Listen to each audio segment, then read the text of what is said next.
അലൈക്കും വറഹ്മത്തുള്ളാഹി വബറകാതുഹു. അൽ ഇർഷാദ് റയ്യാൻ റമളാൻ എന്ന പരിപാടിയിലേക്ക് എല്ലാവർക്കും സ്വാഗതം. ഇന്ന് നമ്മുടെ അതിഥിയായി എത്തിയിരിക്കുന്നത് ഇസ്സ ഫാത്തിമ എന്ന വിദ്യാർത്ഥിയാണ്. അസ്സലാമു അലൈക്കും. വലൈക്കും അസ്സലാം വറഹ്മത്തുള്ളാഹി വബറകാതുഹു. ഇന്ന് നമുക്ക് ചർച്ച ചെയ്യാനുള്ളത് ആദ്യത്തെ 10 അവസാനിച്ച് രണ്ടാം 10ലേക്ക് പ്രവേശിക്കുമ്പോൾ നാം പ്രധാനമായും ശ്രദ്ധിക്കേണ്ടത് എന്തെല്ലാമാണ്?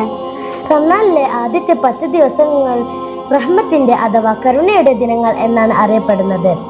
ഈ ഘട്ടം അവസാനിക്കുമ്പോൾ ഒരു മുസ്ലിം തന്റെ ഇബാദത്തുകൾ ആത്മപരിശോധന നടത്തണം. നോമ്പ്, നിസ്കാരം, ഖുർആൻ പാരായണം, മറ്റു ഇബാദത്തുകൾ എന്നിവ ശരിയായ രീതിയിൽ നിർവഹിച്ചിട്ടുണ്ടോ എന്ന് ആലോചിക്കണം. കൂടാതെ ഇതുവരെ ലഭിച്ച അള്ളാഹുവിന്റെ കരുണയ്ക്ക് നന്ദി രേഖപ്പെടുത്തി പിഴവുകൾക്ക് സത്യസന്ധമായ തൗബ ചെയ്യുകയും വേണം. അടുത്ത ഘട്ടമായി മഗ്ഫിറത്തിന്റെ 10 കൂടുതൽ ആത്മാർത്ഥതയോടെയും പാപമോചനത്തിനായി പ്രാർത്ഥനകൾ വർദ്ധിപ്പിച്ചും സ്വീകരിക്കാൻ മനസ്സിനെ പാകപ്പെടുത്തുകയുമാണ് ചെയ്യേണ്ടത്.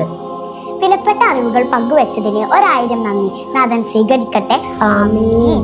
റമളാൻ അനുകൂലമായി സാക്ഷി നിൽക്കുന്നവരിൽ അള്ളാഹു നമ്മെ ഉൾപ്പെടുത്തട്ടെ. ആമീൻ. ഈ വീഡിയോ ഇവിടെ അവസാനിക്കുന്നു. എല്ലാവർക്കും നന്മ നിറഞ്ഞ ഒരു റമളാൻ ആശംസിക്കുന്നു. അസ്സലാമു അലൈക്കും വറഹ്മത്തുള്ളാഹി വബറകാതുഹു.